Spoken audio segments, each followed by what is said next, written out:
The children Elizabeth Woodville had with her second husband. Elizabeth Woodville married her second husband, Edward IV, on the 1st of May 1464. 2 years later, they welcomed their oldest daughter, Elizabeth. She was born on the 11th of February 1466. She was born in the palace at Westminster. In 1469, she was aged 3, and Elizabeth was betrothed to George Neville, who was created the Duke of Bedford in application of the marriage. His father, John, later supported George's uncle, the Earl of Warwick, in rebellion against King Edward IV, and the betrothal was called off. As an alternative, in 1475, Louis XI agreed to marry 9-year-old Elizabeth to his son Charles, the Dauphin of France. In 1482, however, Louis XI rearranged on his promise. She was named Lady of the Garter in 1477 at the age of 11, along with her mother and her paternal aunt Elizabeth of York, Duchess of Suffolk. On April 9, 1483, Edward IV unexpectedly died. Her younger brother Edward became Edward V of England, and her uncle Richard, Duke of Gloucester, was appointed regent to the young king. Richard was supposed to take Edward V and his younger brother to the Tower of London for Edward's coronation, but the last the boys were seen, they were outside playing, but they were never seen after that. It was most likely they were murdered in the Tower of London by Richard. The mystery of the boys still is unsolved today.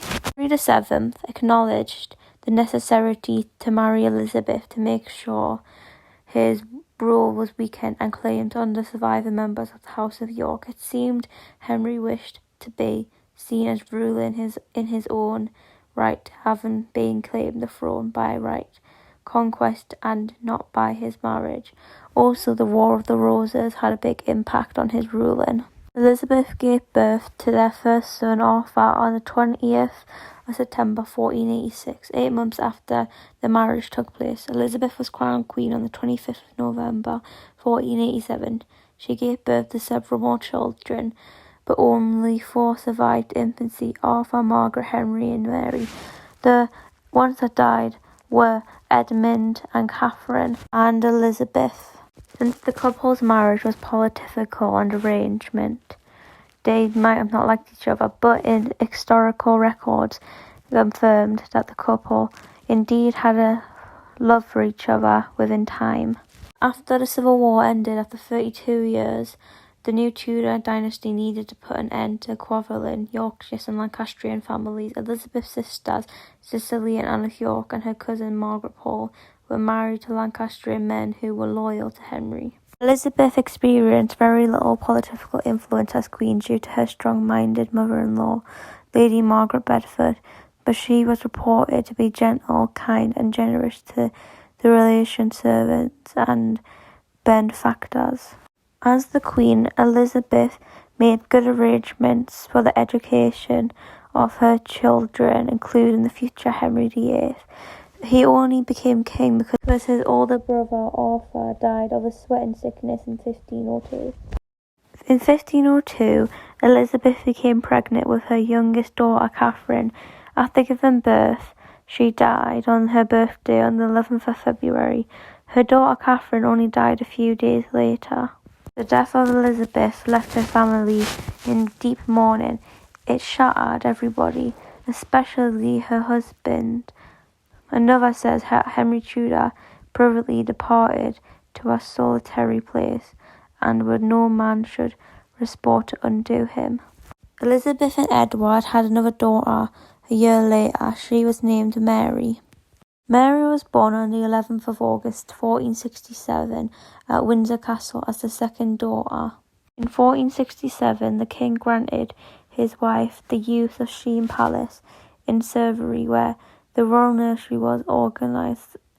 In addition, royal offspring were brought up away from London and the court of their safety and health, so they would be healthy to grow up. Mary and Elizabeth, her older sister, were brought up here by governess Lady Margaret Burns. Lady Margaret received a salary of £100. Today, it would be £50,000 per year. Sisters spent their childhood years together to the governess. The princess were given extensive staff of servants and £400 a year, which is now £200,000. Mary's life was unfortunately cut short when she fell ill in 1481, and she died on the 23rd of May 1482. The third daughter born was Cicely. Cicely was born on the 20th of March 1469 at Westminster Palace. When Cicely was born, she was the third daughter, and it was a great disappointment for Edward, her father, because he wanted a male heir to succeed him, but he did not have any sons yet. In 1474, Cicely's marriage plans began to appear. Edward IV nominated the marriage of his daughter to the heir of the Scottish throne, James, Duke of Rothesay. Betrothal took place on the 26th of October, or on the 26th of December 1474, near Edinburgh, between proxies on the bridge and the groom, the Earl of Crawford and the Baron of Scrope. When James's father died, Cicely received all the possessions that the prince used, including the duchy of Rossevary, the courtesy of Carrick, and the islands that were part of the personal possessions of the House of Stuart. In 1481, when Cicely reached the marriageable age, James III began to insist the marriage to his son. There was an embassy sent off to England which supposed to deliver the princess to Scotland, but Edward IV felt that the Scottish king was only motivated by the desire to obtain the remainder of Cicely's dowry, and the princess's departure was delayed a year later. The engagement was Cicely's older sister Elizabeth, and the Dupont of Charles of France was broken off, and James I decided to follow the example of his French patron. Little is known about the marriage during Cicely's marriage in Scotland. In December 1475, the princess was probably brought up by the governess Lady Margaret Berners, wife of John I of Baron Berners, great-grandson of Edward III, and a close friend of the Queen Elizabeth's family. On the 9th of April 1483, when Cicely was just 14 years old, Edward died suddenly. This was followed by a political crisis that dramatically changed the position of the Queen and her children. Cicely's second husband, John Wales I, Viscount of Wales, was the heir to an ancient family and the younger half-brother of the King's mother, Lady Margaret Bedford, who gave birth to the future Henry VII. Cicely was only 30 years of age when her husband died. She became widowed. It was rumoured that her husband died with pleurisy. It was not well known at the time. Third marriage was to Sir Thomas Kyme of Friskenny, a Lincolnshire squire. According to Mary Ann Evergreen, the royal family, who is British, had never had such an equal communion. The date of the marriage is very not unknown. Most people think it was around 1502, the period between the spring of 1502 and the beginning of 1504. Or it could have been a few months after her older sister Elizabeth of York's death, who died in 1503, giving birth to her daughter Catherine.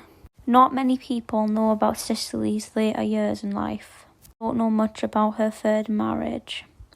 But Mary Ann Evergreen writes that after her marriage to Thomas, the princess did not live that much of a luxury life and did not receive help from the king. The funds associated with her were by the king Henry VIII on the 11th of December 1506 to John Giselle for a trip to her.